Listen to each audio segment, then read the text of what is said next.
Blog Talk Radio. Live from Washington, D.C., it's Quintessential Listening, Poetry Online Radio. QLPOR, as it's widely known, features a bevy of poets, spoken word artists, and live poetry readings with best-selling authors. Your host is Dr. Michael Anthony Ingram. All right, good evening, everyone, and welcome to this special program. Tonight is the Poetically Correct Contest Summer Edition 2.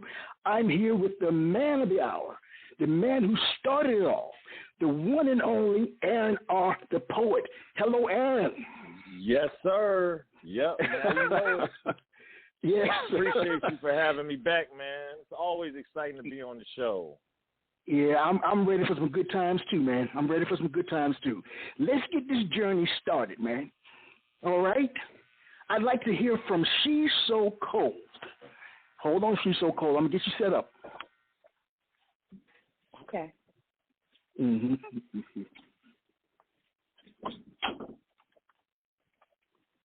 All right, you can start. Okay.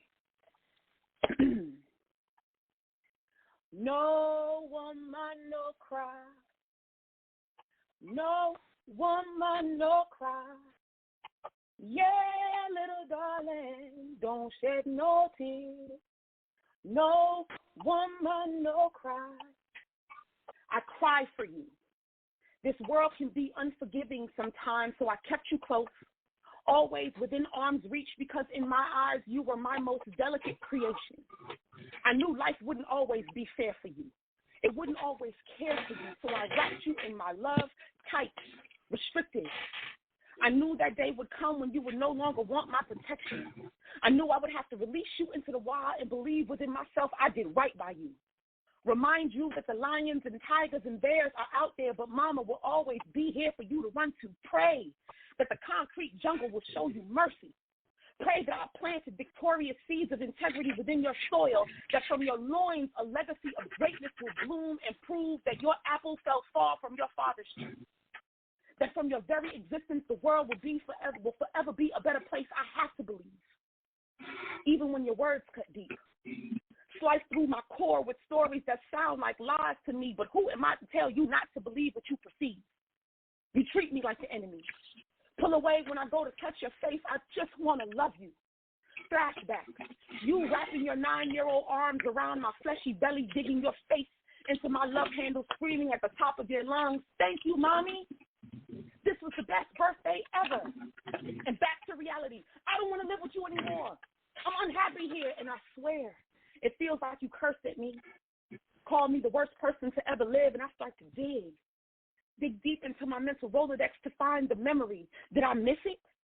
Were there red flags and I didn't notice? Did I miss the stage where you morphed into a grown man with stress and trauma that caused you to lash out at your mama? Did I miss it? If so, do you know that I'm sorry?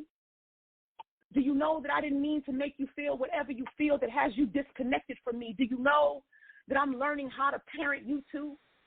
Parent you differently than I'm used to? Give you the space to grow without interlocking myself onto you like a leech, because I don't want my baby to leave me. Don't you dare grow up on me. Do you know that I'm learning your love languages? And sometimes it feels like just when I figured it out, you become someone else. A new language emerges, and now there's a language barrier, and we can't seem to understand one another. You speak teenage boy. I speak parent of teenage boy. I'm too far removed from teenage years. I don't remember what teenage feels like. Teach me how to understand you. I promise I'm paying attention. You're growing up, and in the process, you're distancing yourself from me, and I'm trying not to look at your journey like a personal attack. I'm trying to remember that we all have to grow up, that we have to experience life for ourselves, and that this evolution is the next logical step. And if I remember every prayer that I have ever prayed for you, and every time that my hands have blessed your head, and every time that I have taken time to teach you about your greatness, then I'll find comfort in your growth. No woman, no cry. No woman, no cry. Yeah, little darling, don't shed no tears. No woman, no cry. Poem. All right. All right.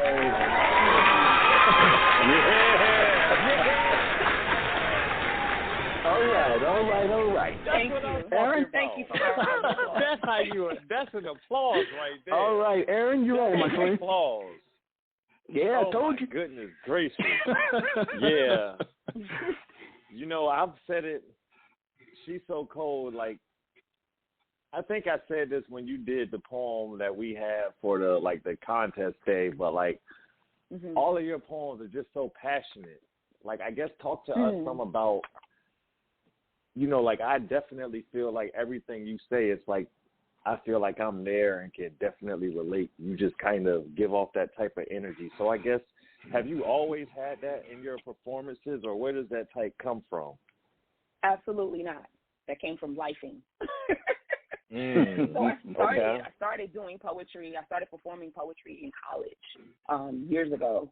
In the early 2000s, I went to FAMU, and I started there. And it was there that I entered the journey. It was also there that I entered the journey of motherhood. And so when I got pregnant with my first daughter, I stepped away from the stage completely. There was no more performing. So I did not. So from 2002 to 2019, I never wrote a poem. I never performed a poem. I was completely against anything related to poetry and performing.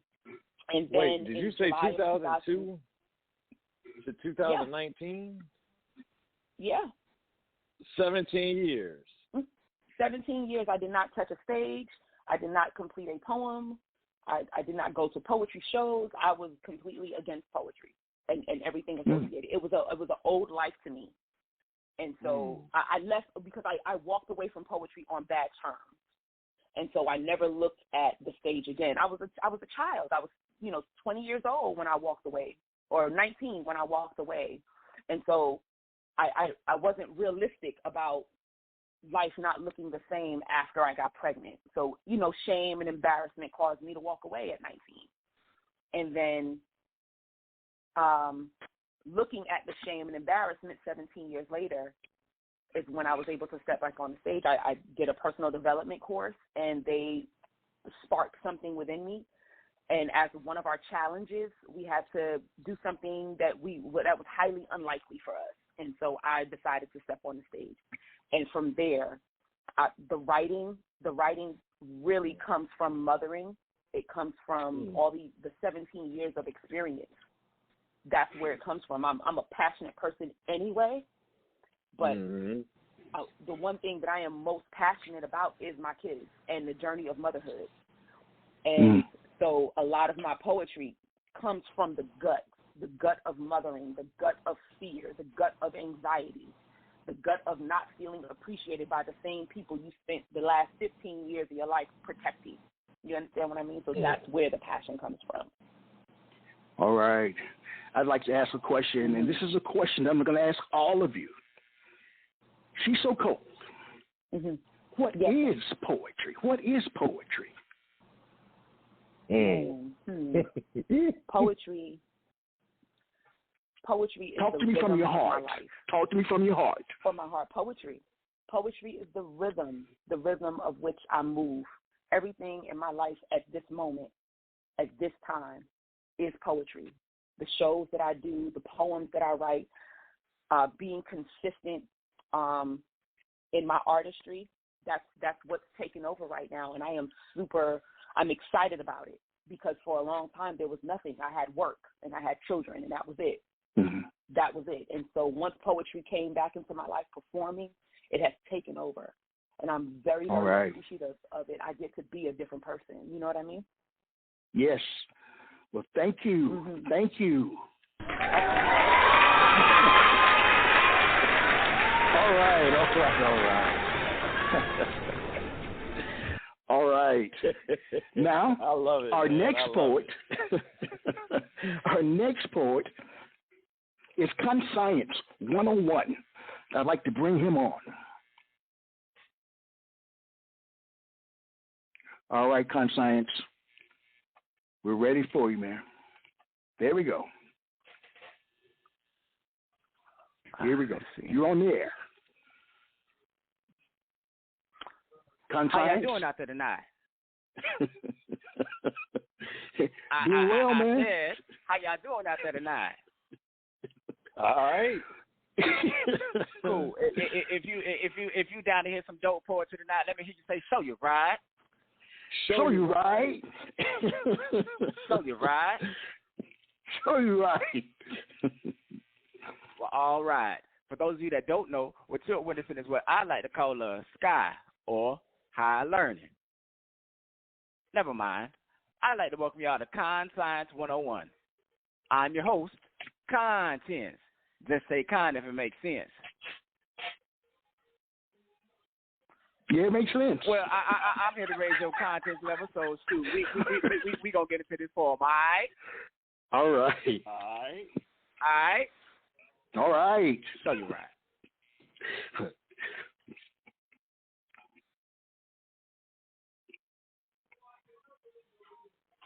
When I was 3, my mother and me would share a game amongst the stars.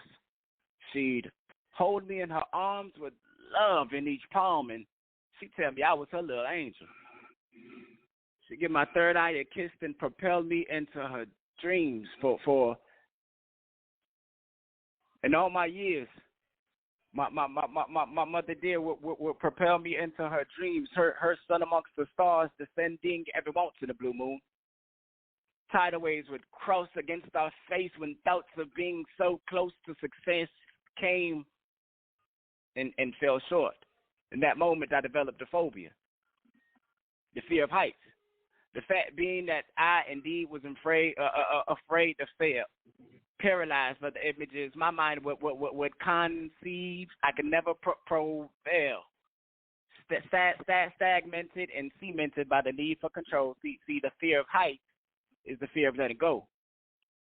To know that with outstretched arms and passion in your soul, you could reach your goals just beyond the stars. But fear is the cosmic mass of moss, awaiting to snatch every decision in submission to us all. Fears, forgetting every accurate reason to soar. Fears, forgetting every accurate reason to soar. See, we catapult our dreams into the skies but never reach for them at all. What is fear? But the illusion that there's robbers of the opportunities we could have. Well, tonight, you and I are no different. Tonight, you and I are no different.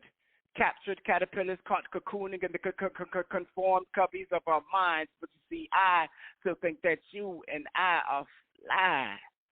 We have the innate ability to create any design imaginable, but if we can make, then we can take, right? Right? Then I'd ask everybody in attendance in the house tonight to take out your left hand and hold it to the sky. I said, take out your left hand and hold it to the sky. I want you to ball it up real tight. And I want you to squeeze from the bottom of your soul, because fear cannot live there any longer. Now I want you to put it to the side. And with your right, I want you to reach. Reach for your dreams that we have convinced ourselves were impeached. Reach until you no longer have use for your seat. Reach until you've left your feet. Reach, young butterfly, because you are fly to me. Now, before bed, I hold my daughter. Before bed, I hold my daughter instead. She has not reached the age of 3, but I hold her in my arms with love in each palm, and I tell her she's my little angel. I give her third eye a kiss and propel her into her dreams for in all her years. Instead of fear, my dear has taught me to reach. What is fear of heights but the fear to dream? You all have been a great crowd. I'd like to thank you all for coming out to Con Science 101. That's what we're supposed to do. Man. All right, man. That's Con Science 101, everybody. Yep. Aaron, What's on your mind? What you want to ask that young man? First, we got to get him. We got to get him the applause, Michael. You know, you started it now. You done started all right, it. So all right. we got to give it up. Applause for Sunshine 101. Thank you, kindly. Yes, kindly. Yeah, Con. I think now, like, what do you think your biggest inspiration is now writing? Like, you know, from, I guess we heard She's So Cold say that she got a lot of her passion from being a mom and her being passionate anyway. But I guess, where do you think most of your passion and stuff comes from, and what drives you to come up with all of these, you know, symbolisms and metaphors and crazy stuff that make me shake my head and have to replay it like 80 times to get it? Thank you kindly, man.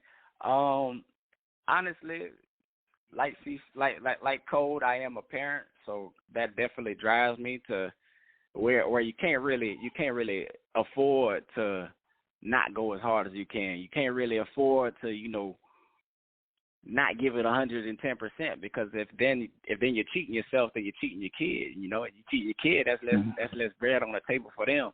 So they gotta eat. You gotta make sure when you hunting, you're hunting relentlessly. You know, you're not just passively grazing. You really gotta go get it for your kids.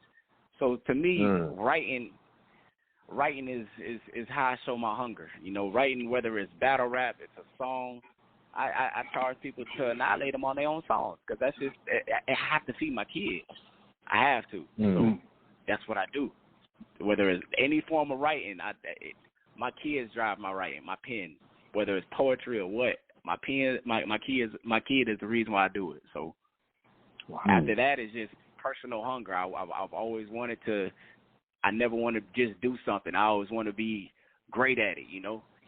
So I give them my all. If I don't give them my all, then come on, man. What are you doing it for? Right. You know? Very nice, man. Well, I'd like to ask you a question. You've been at this for a while. What is it? What is poetry to you? And as I shared with She's So Cold, speak from your heart. What is poetry to you? What does it mean? Poetry.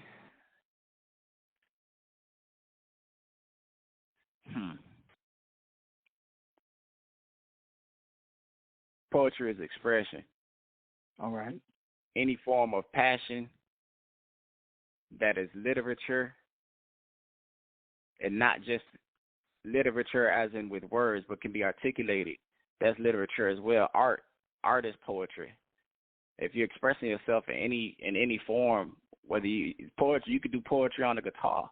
I'm not saying no words, you know, on a saxophone. Poetry came from that. We came from taking those rhythmic sounds. So I mean, that in itself is poetry. If you're expressing yourself, you're expressing your art, and it's grooving to you, well, shoot, I could dig it too. That's poetry. All right, poetry man. I like breaks language barriers. You know, I got Chinese fans. Poetry, they don't understand me like that. Poetry, you feel it. It's not something you hear and it just lays on the surface. You know, you feel that. Wow. Very nice, man. Very, very nice. All right. You need a little applause here, bro. Science 101, everybody. All right. Our next contestant in this contest, I don't think we even said it was a contest, but it's a contest. Our next contestant is Lyrical Faith. All right. We'll bring Lyrical Faith on. Hello. Hello, Lyrical Faith. Good evening. Good evening. You hear me all right? Yes, I can hear you. All right. Oh, yes, please. Okay, continue. I'm sorry. I'm so sorry. This piece is called Movie Magic.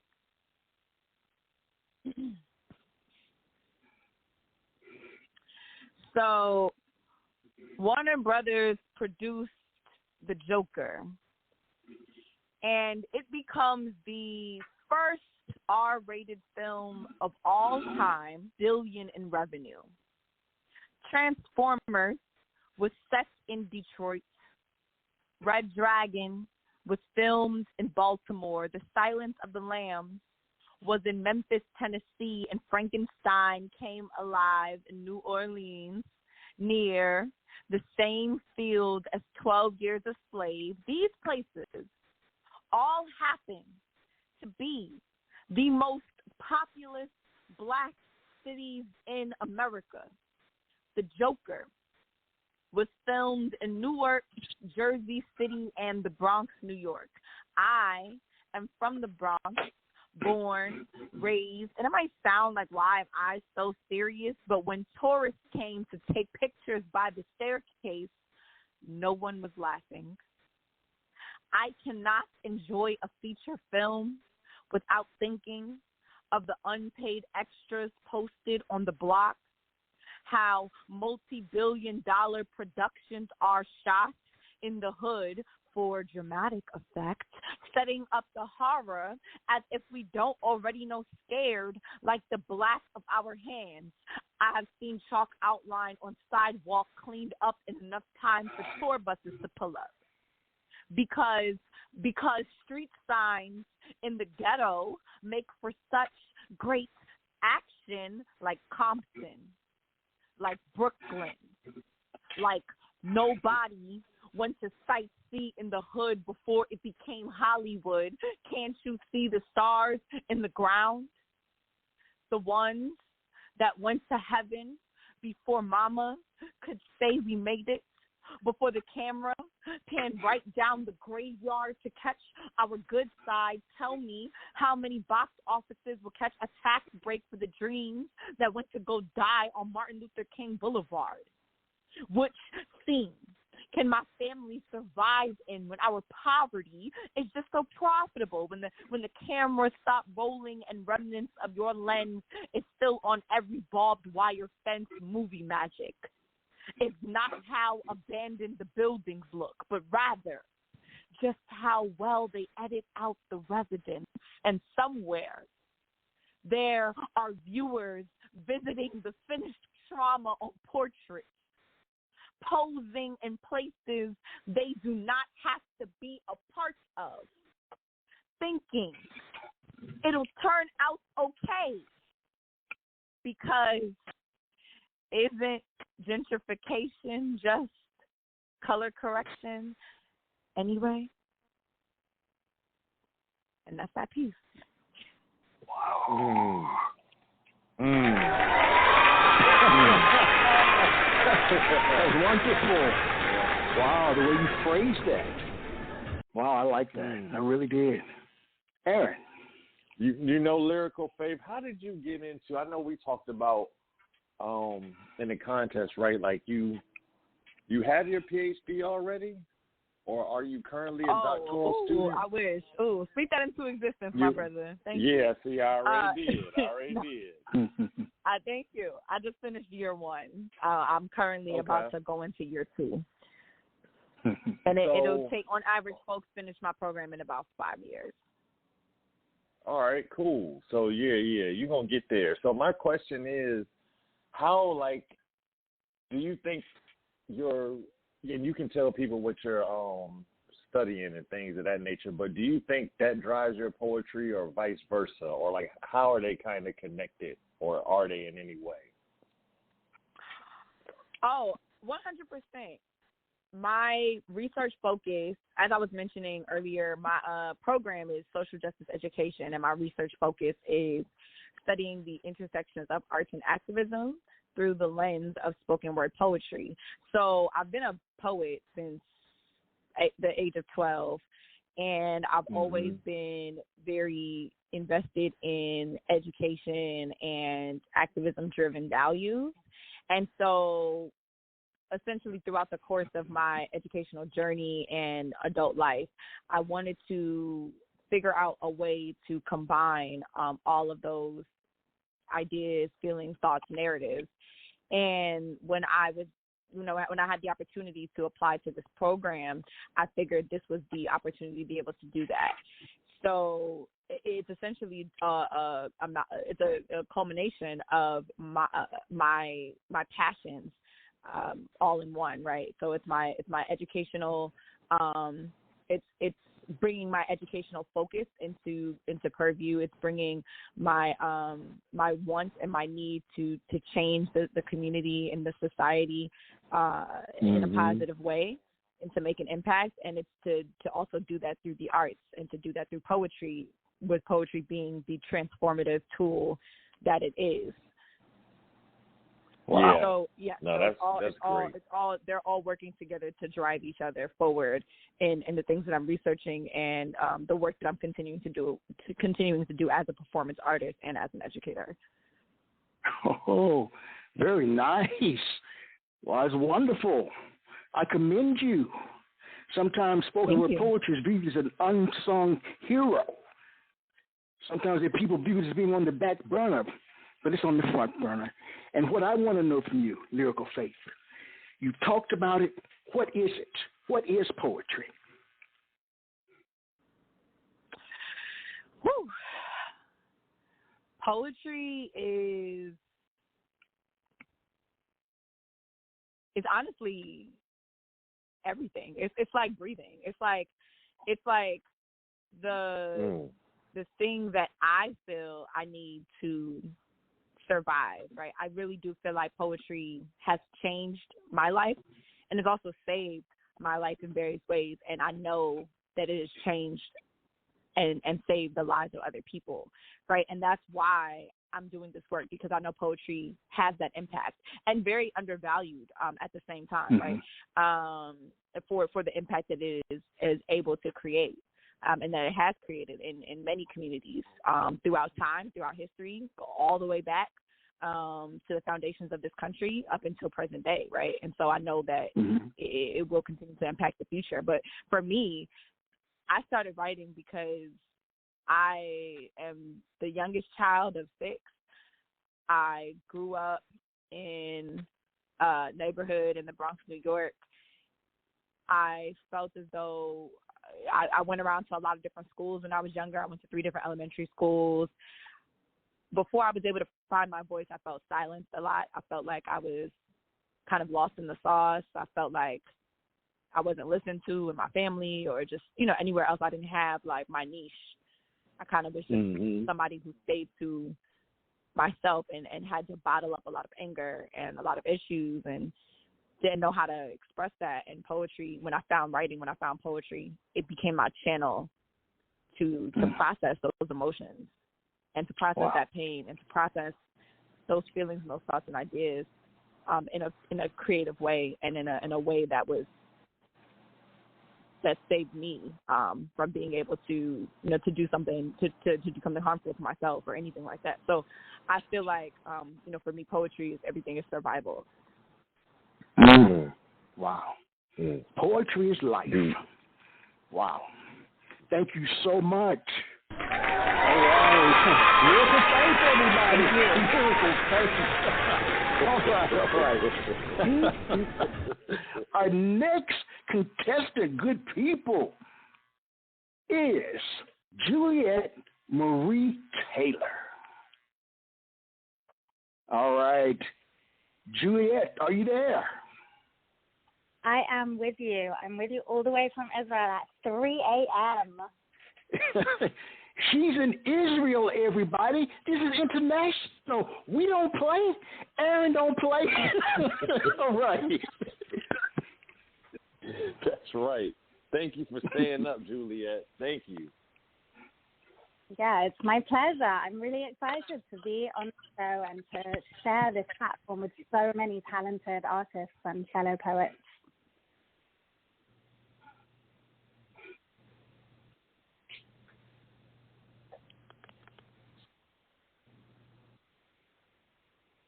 Are you with me? Can you All hear right, me? cool. So, Yes. Please share. Okay. Maybe it's an international delay, but I'm with you. I'm going to go. All right, then. That's no problem. Okay. My effervescent presence. And though she be but little, she is fierce. William Shakespeare, A Midsummer Night's Dream. This is going out live. Watch me work this stage and thrive. And if I make a mistake, like life, there is no second take. smoothly take control of this microphone because this here plat my home. Get ready to enter my zone. For this, I've been waiting, anticipating. My creativity's back and turn it up full whack. I'm feeling myself, power, abundance, wealth, peace, fulfillment, and health. I'm inspired, I'm admired, I'm vivacious and outrageous. I am curvy and still worthy. I work my beauty like it's my duty. I'm sophisticated class and I'm not hiding behind a mask. I bring the heat and I'm on fire. I'm your deepest dark desire. I'm a real diva and you're catching my hot fever. I will charm you, then disarm you. I'll hold you in the palm of my hand. I'll draw you in. You will soon understand. I am smart and I am wise. I got my eyes on that prize. I am soaring. Hear me roaring. I am a lionheart, engine kickstart. You can't deny or cut my air supply. My strength, it is growing, and you can feel it, it is showing. And this is me, that everything, my poetry, songs, the words that I bring. And I am lighting up the fire that's rising up, up, higher. Ignited my flame, and now I'm back in the game. I'm not looking to blame, there's no one else in my frame. I'm sharing my story of self-love glory, and I own it. This is real. This sincerity that you feel, it is oozing out of every pore, and you are bearing witness to this war. From the battle I revived, and now I finally arrived. I'm shedding all my snake skin. Say goodbye to all my sins. Sing all my armor. I am still, and I am calmer. I don't even mind that life is cruel to be kind. I'm feeling so lit I can take all the hits. The sky is the limit and I am gliding within it. I'm floating on a cloud and the music is loud. Blood pumping through my heart. I am a walking work of art. This energy flows with no guaranteed tomorrows. It is coursing through my veins and I'm making all these gains. And I couldn't be prouder. So I'm going to spit it, say it, shout it louder. And I don't care if you're listening because my listening. And I'm transcendent, unrepentant. I am glowing and all-knowing. No matter how the cookie crumbles, I am crazy, yet I'm humble. I'm a fighter, and I'm a real writer. Profound. I am blessed. I have been crowned. I didn't know I had this talent, didn't know it lived in me. And now I've proved it to myself. I am flying. I am free. My beats are not stopping. Brains exploding, fizzing, popping. Inhale. I'm expanding. Exhale. And I am landing. This wrote itself in the early hours. Explore, discover all my powers. And I am not a morning person. Other than that, nothing is certain, except taxes and death, but I don't even care. I mean, just so you know, we're all going there. Move, bitch, get out the way. This goes out to those who have nothing nice to say. I'm on full speed, my mind's on crack, and there's absolutely nothing that I could lack, because I am independent and I got my own back, and that's how I know I'm on the right track. And Dr. Faith, that's my grandpa, he lights the way on every single day. He lights up the street, he's my rhyme, my rhythm and beat. And with him by my side, I can face every ride. I've got and nothing to hide, the ebb and the flow and the break of the tide. The strong will survive. We are present and we are alive.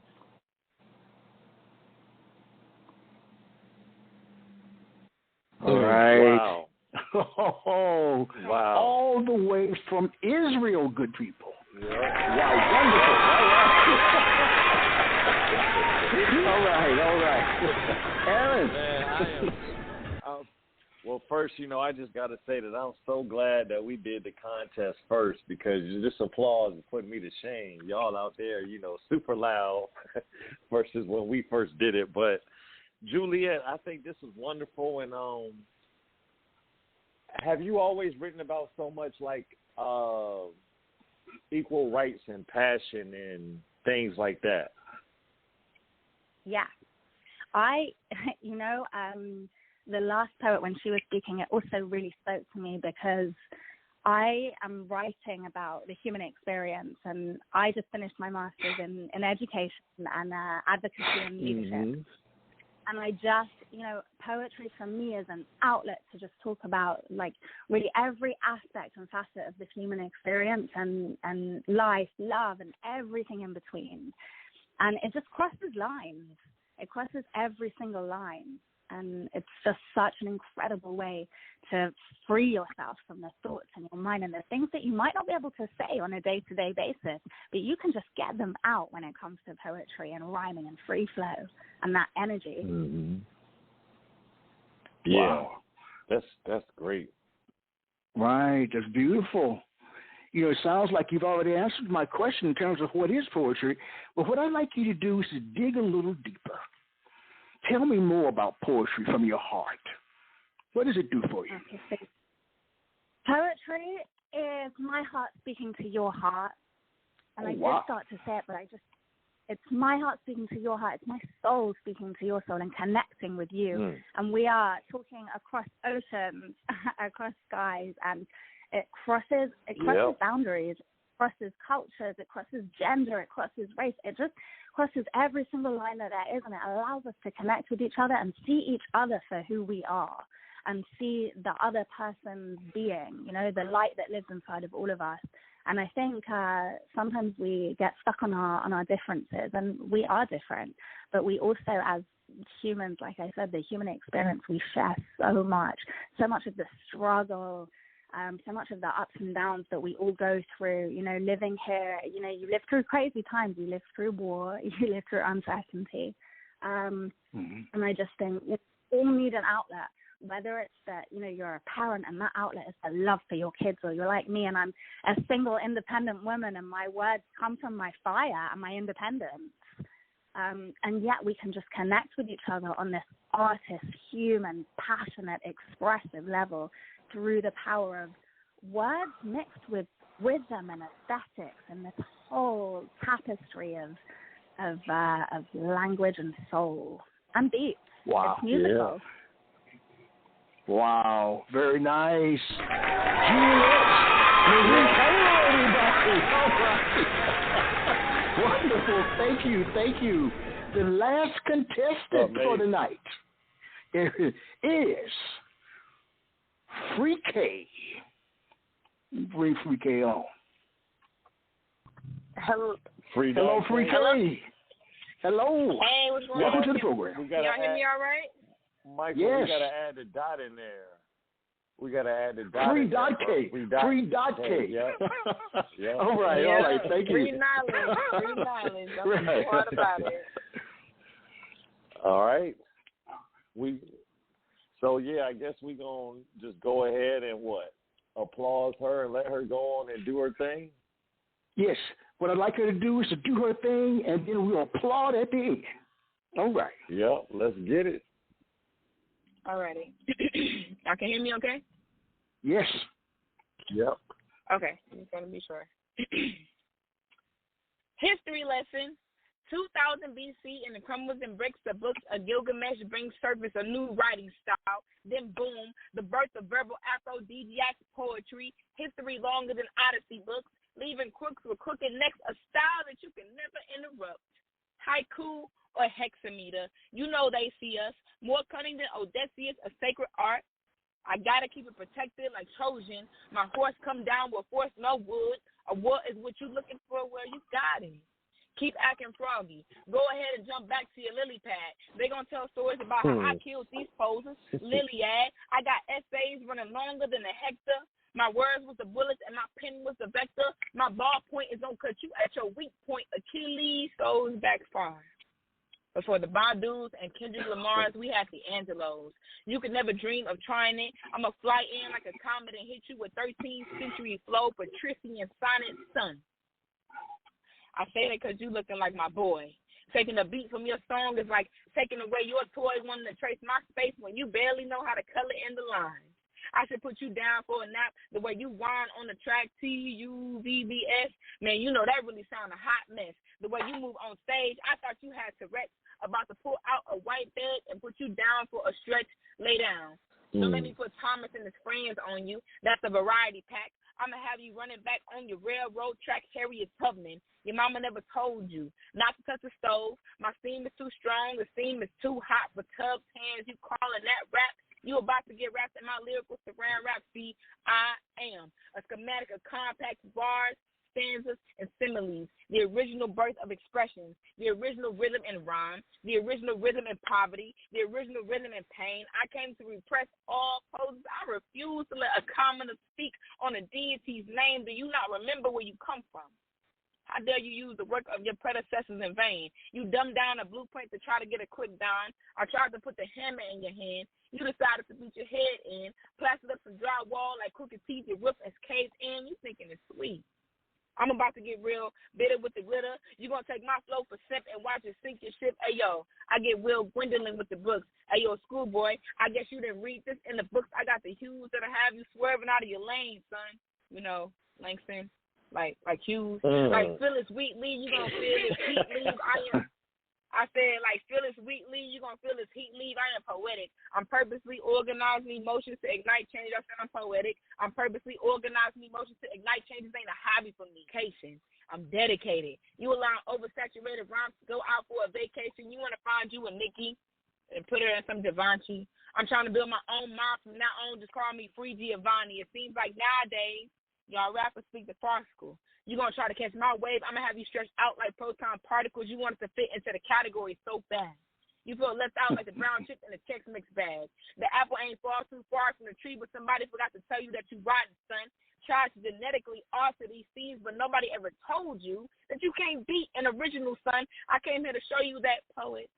Speak on more than a sensual, yeah. They call me free, but the K is silent. I see you rubbing your chin. Like, oh, I didn't know had free AK. I didn't know that free had AK in it. While you stuck in wonder with your chin up, I pulled out an AK and got clipped up. Man, that's 47s really tore you up. Now, first 48 here to top you up. Let's take that back to a pen and pad. I heard you was a biter, so go ahead and eat this. I go berserker with my wit. I'm berserker with the pen. Son of Sam, they call me burger with my poetry possesses you like demons. Grabbing your wrist, you can't help screaming. I got the stanzas that'll make a limp man stand up and make a grandma reach for her my lancer. Free. Thank y'all. Oh, wow, it's incredible. Thank you. I had to pull over real quick. I had to pull over. Oh, my goodness. Oh, my goodness. I had to pull over real quick. I couldn't be on the road trying to. I need to hear that again. I need the encore. Free K, like, where did you get this? Like, I'm speechless. Hold on, let me get myself together. Where did you get this, like, your whole rhyme scheme and rhyme pattern? Like, what were your inspirations? Like, any people, or how did you end up, like, getting into poetry? So I've always kind of, like, written. I haven't always been the most social. Anybody who knows me personally knows I can't really talk for real. Like, I stutter very bad in regular conversations. So growing up, you know, it was very hard for me to communicate with my peers because I was using SAT words whenever I was talking to people, and niggas don't know SAT words for real. So I would write to try and find, like, a simpler space in order for me to be able. It don't matter if I say it to a homeless man on the street or to someone who don't have a high school diploma, they're going to understand what I'm saying. And that was kind of like my driving force in how I deliver and the words that I choose to say. As far as, like, my rhythm in which I speak, I'm kind of ADHD anyway, and I don't like listening to things that have a very, well, I can't say that because I like house music, but I don't like feeling like I'm listening to something that's flatlining. So I know when I'm hearing somebody talk, if I'm interested in the story, it's because of the voice inflections and the changes within the rhythm that keeps me interested in the story. So I try to adopt that same mentality in which I write. Oh, wow.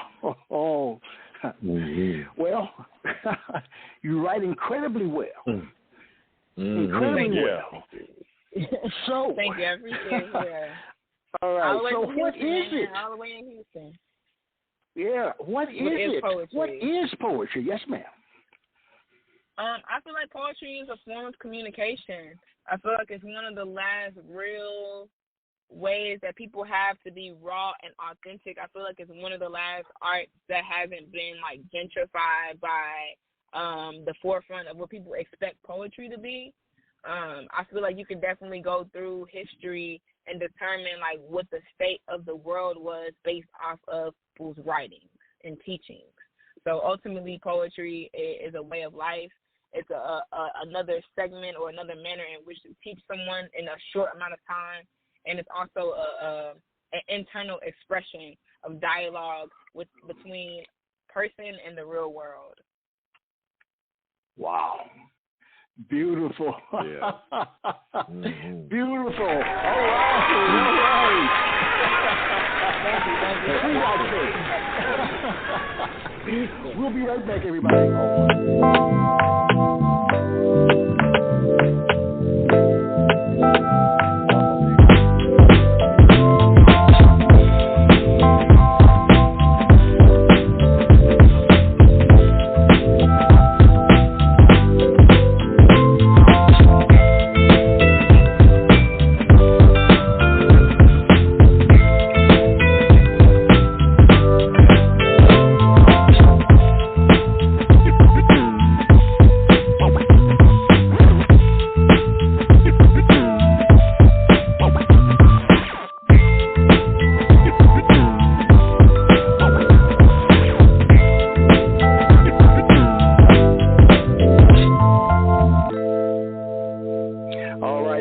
We are back.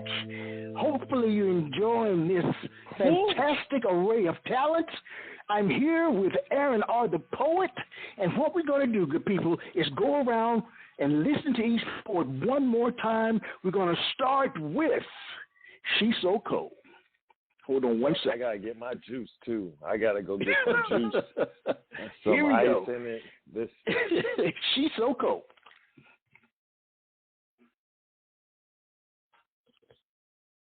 You ready? Sorry, I'm here. I wasn't prepared. All right. That's all right. Give me just a moment. Sorry. This will give everybody time to get okay. Y'all get ready. It's called Yeah, right. Okay. Buckle up. All right. All right. The title of this piece is Black Names. Sorry, I'm outside.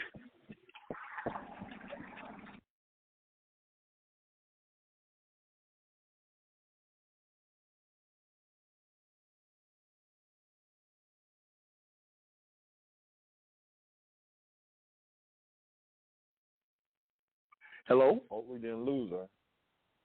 Yeah. I'm here hanging. Sorry. Oh, that's okay. Yep. I'm telling y'all, you're get going ready. to the kitchen and cook some food. She gave me time to get my juice together. There we go. I'm ready now. Let's go. Okay, I'm ready. Yeah. You did. I am so sorry. Okay, I'm ready now. All right. The title is Black Names. I gave my kids white names. Although I went to black schools, most of my teachers looked like the oppressors of my ancestors. Their lips appeared too thin to produce more rounded consonants and vowels. I'd watch them struggle to pronounce long O's and short A's. It was painful to be a high school senior on the first day of class and watch the instructor use an index finger to confusingly sound out the names of your peers, names that had anywhere between 2 to 4 syllables, but tribal danced off your tongue easily. I grew up with family that operated in corporate America. There was an image, a certain presentation made by our caliber of people, and there was so much in a name, the resume dictated your fate. And it had to look good to the people doing the hiring. The name had to be plain, or else the resume gets put to the bottom of the pile. I was traumatized. So when it was time to name my first child, I stayed safe. American names only with 2 syllables, easy on the tongue, no need to extend your diaphragm for pronunciation. The names were uncolored, ambiguous. When you read their names, you had to look further down the resume to see where they went to school, to see if you could piece together pieces of their neighborhood, get a glimpse into their identity before giving them a chance. At first glance, you don't know if my kid is black or not. I wish I could go back to the younger me. Tell me that pride in oneself should never be compromised for the sake of anyone else's linguistic capabilities. There should be no conforming because there's power interwoven in those names. Embedded into the metal chain links that try to rust my history away. Curl your tongue into the shape of the waves that carried my people away. Spit through your teeth every consonant that was whipped from my ancestors' lips. Let them choke on how dope your name is. But since I can't go back, my responsibility is to pour into my kids the confidence to be black, mixed with more black, every word they speak to be black, unapologetically, consistently, powerfully black excellence. I mean, I do want the best for them. I want that culture to flow through their veins like hot lava, like mountains spewing all things colorful and unfamiliar like guara guara down the mountainside. I want them to know there's power in the tongue. Make them say your name. It don't matter how many syllables, consonants, or vowels are thrown together. Make them say your name. And make sure they say it right the first time. Poem. Oh.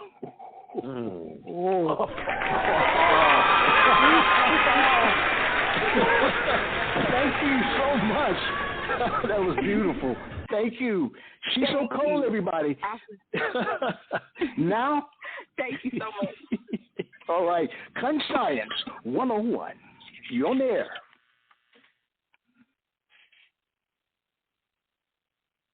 Conscience. Yeah. Yo.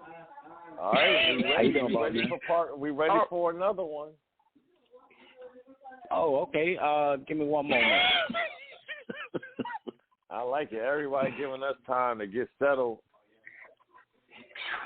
Man, I just want to appreciate everybody for joining in, everybody for listening, Michael, for you and your legendary platform. Give you your flowers that you definitely deserve. And, yeah, Conscience, whenever you're ready, show your ride. Show your ride. Well, shit, if that's, I'm sorry, you can't curse on the radio. Well, shoot. Yes, you can. If that's the case. Oh, I can? Yeah, of course. You're telling me I can do it how I wrote it? Do it how you wrote it. Oh, Lordy, shorty. Well, if that's the case, we're going to do the poem that got us here. Absolutely. Absolutely. If there's any ladies in the house listening, let me hear you say, show you, right? Well, I heard you over there, shorty. Absolutely. we gonna get into this next poem, all right? All right. Right. She's trying to bust my metapod, but all it knows is hardened. I said she's trying to bust my metapod, but all it knows is hardened. We switching 5-5-5-5 submissions to match the position of the hand that my heart in. Listen, there's a difference. There's a fucking difference between making love and love making and shouting, trying to explore every anomaly. Pardon me, but I seldomly see a queen of your stature after hours. So I'll ask you, is your heart sore from this bastard? Can we move forward and get back at him together? See, you fine as hell, and I wouldn't mind a damn being tempted by Satan to see you naked, Eve. I said, oh my goodness. I said you fine as hell, and I wouldn't mind Adam being tempted by Satan to see you naked, Eve. Oh. I can see you in need of some good head, so enough said. Shit. I'm just trying to make your peaches cream. I don't mean no disrespect to your man's and shit, but I can't be the first to tell you, shouty, you too good for him. I bet when y'all fuck, he's scared to tug on your naps or stick a thumb in your butt. I bet his sole purpose is and always was to bust a nut and then cut. But this is something. This is something different. Connection stimulating the funk in your chin, shawty. You'll only see what I'm cooking with if we intend to do dishes. So does he tell you you're beautiful? I said, does he tell you you're beautiful? Because they wouldn't fail to pass where I wouldn't fail to laugh at those sort of suggestions. As if your light lessens by lack of affection. Grab you by your hips and let your lips meet my facial intersection. Kissing your prism to your heart threatens to stop missing. If your smile to your heart threatens to stop to your heart threatens to stop beating. If your smile was ever missing, oh shoot, you don't shine. And that's fine, for in fact you glisten. But I get it, because if I had a girl like you, I'd want her to hold it down too. So I told her we wouldn't come around again, and we could just be friends. But she's trying to bust my net apart, and all it knows is hardened. We switching 5 submissions to match the position of the hand at my heart. And listen, there's a difference. There's a fucking difference between making love and fucking love making and shouting, trying to explore every anomaly.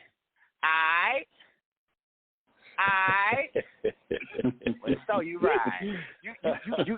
You all have been a great crowd. I'd like to thank you all for coming out to Con-Science.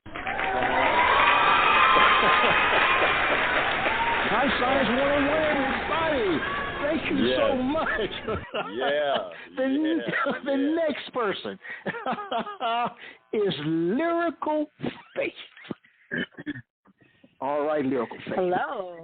Hello. Hey. Hey, whenever you're ready. All right. All right now.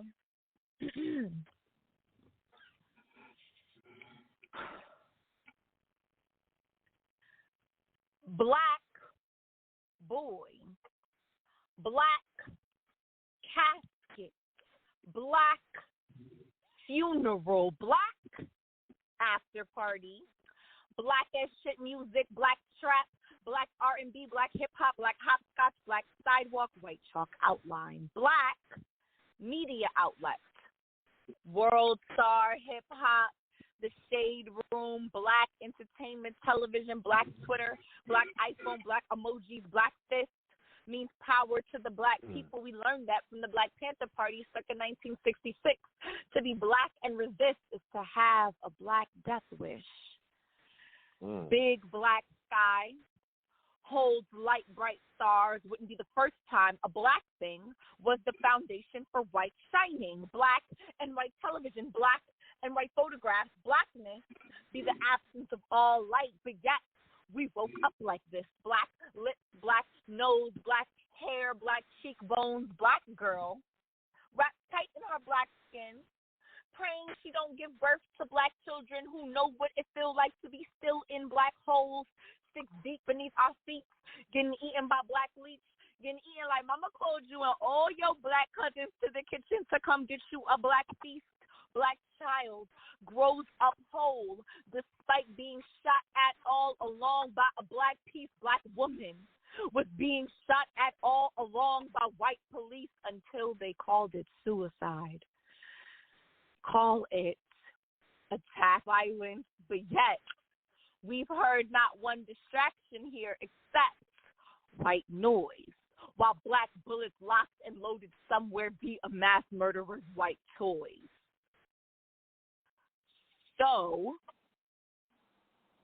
he walk up in the space and we all at the function, fresh to death, arrived on CP time, but we look good though. Moment I remembered why black folk take so long to get ready and always show up late. It's because if we die today, this will be our ghost outfit forever.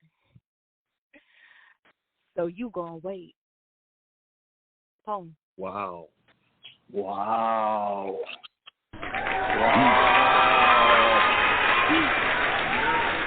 Thank you, Lyrical Faith. Wow. Powerful piece. Powerful piece. All right. It is time Thank you. for Juliet. Juliet, you're on the air.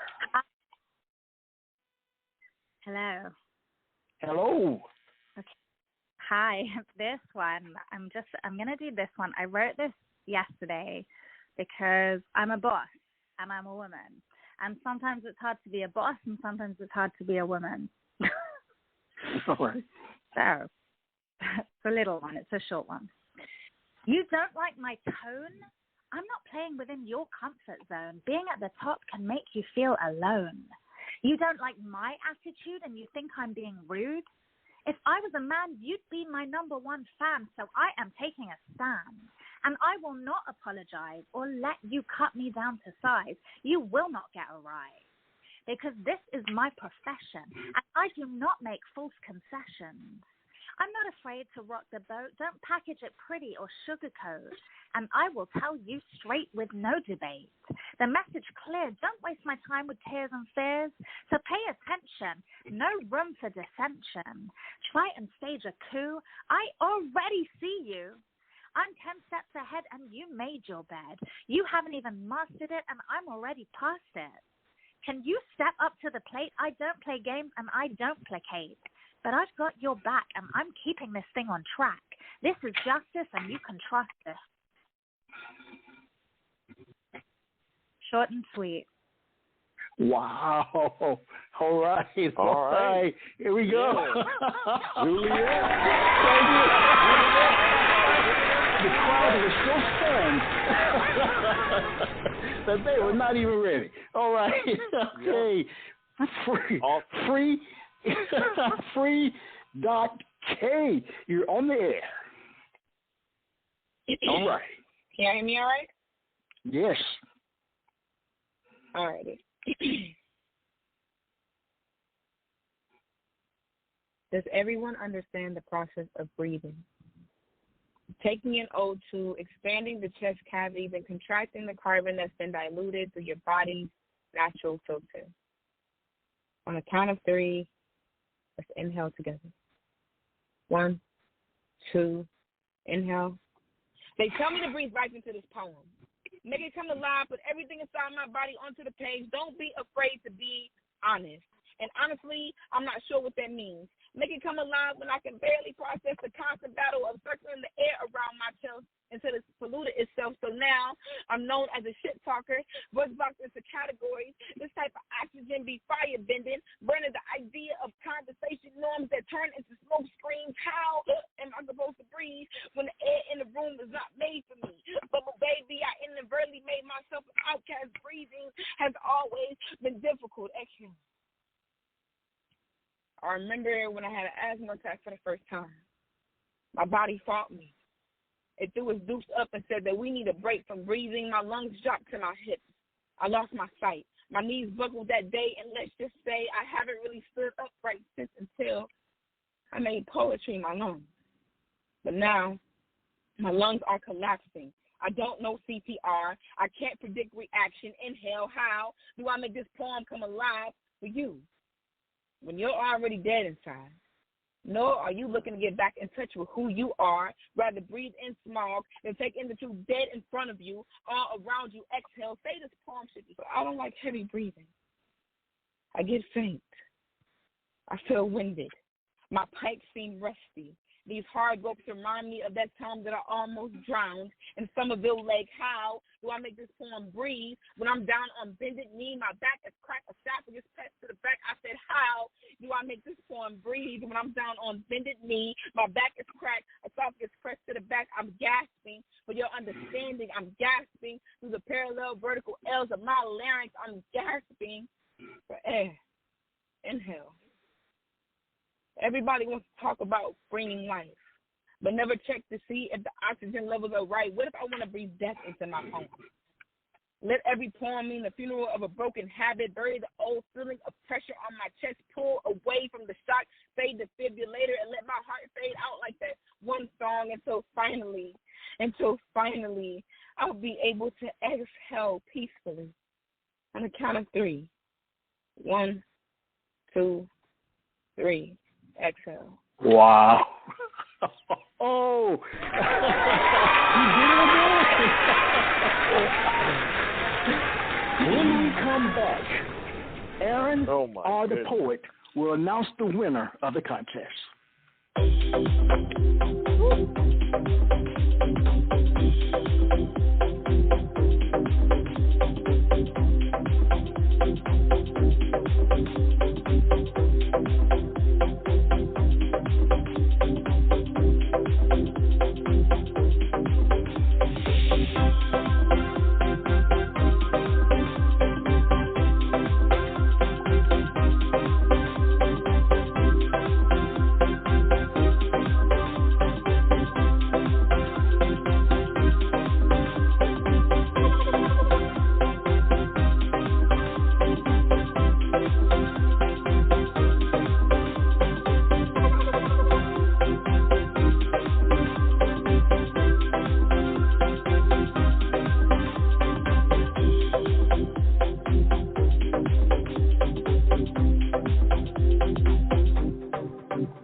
All right, we are back. All right, Aaron. I'm waiting with bated breath, man, to find out the winners of this year's Poetically Correct Summer Contest 2. I turn the program over to you.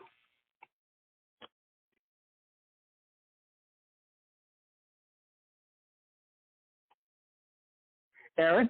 I just want to say thank you to everybody who participated in the contest, because this was very, very, very, very, very, very difficult to judge and score. It took us to the last minute to figure out all of the winners and things. So we don't even have drum rolls, do we? We don't have. I should have asked for a drum roll, Michael. I know. You should have, yes. I'm bougie on this show. So I guess we're gonna go from third place to second to first.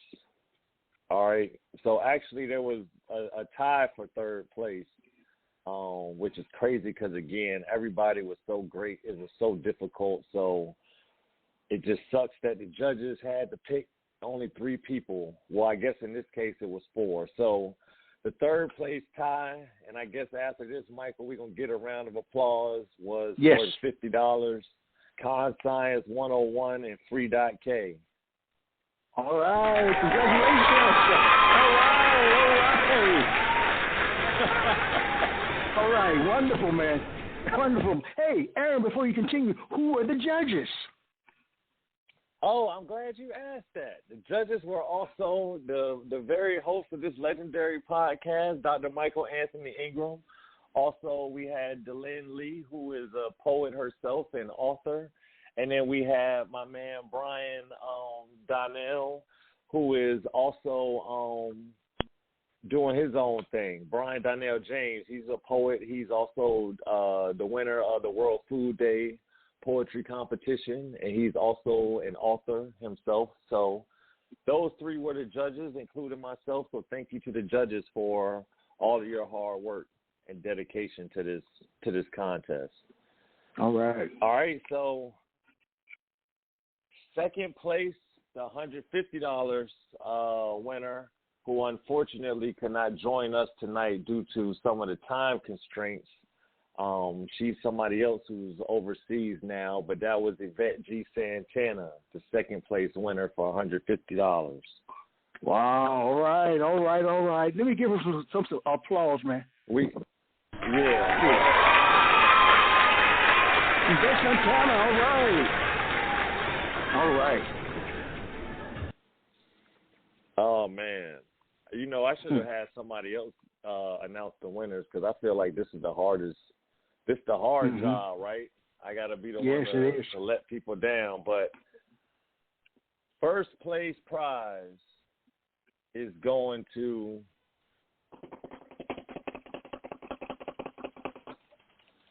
She's So Cold. She's So Cold.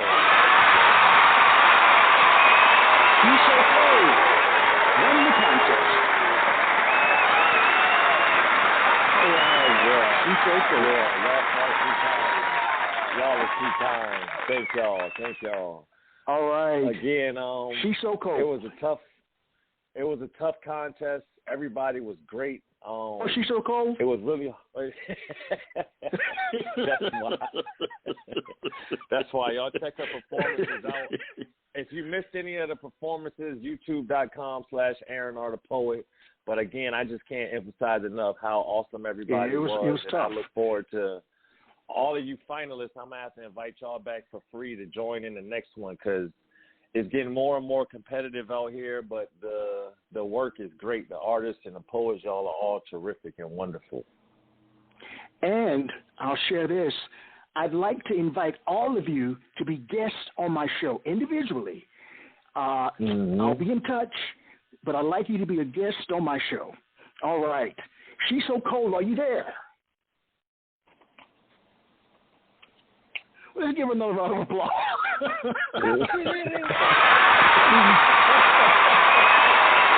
She's So Cold?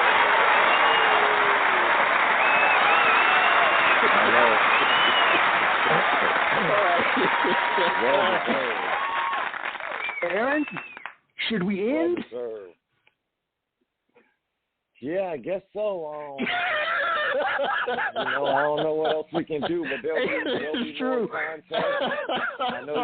I know you got other shows coming up. So again, I want to thank you, man, for all you do for poetry and for this contest for Poetically Correct, and everybody who's been listening and supporting. Love and appreciate y'all. Couldn't do it without y'all. And all the poets, we're going to keep this thing going. Oh, yeah. Yes. For sure. And as Aaron said, it was a difficult decision. They all were difficult because everybody was outstanding. Wonderful, wonderful, wonderful. All right, good people. On that note, that ends the program. We want to thank you for tuning in and listening to some wonderful poetry tonight. I am Michael Anthony Ingram. I'd like to thank Aaron R., the poet, for planning this whole thing, planning the program, being the man who literally does it all. All right. So Appreciate at the you. end, at the end, as I share every week, let poetry ring somewhere throughout the land. Good night, everybody. Quintessential Listening, Poetry Online Radio, is available on iTunes, Spotify, SoundCloud, and Stitcher. You can also check out the website at QLPOR.com.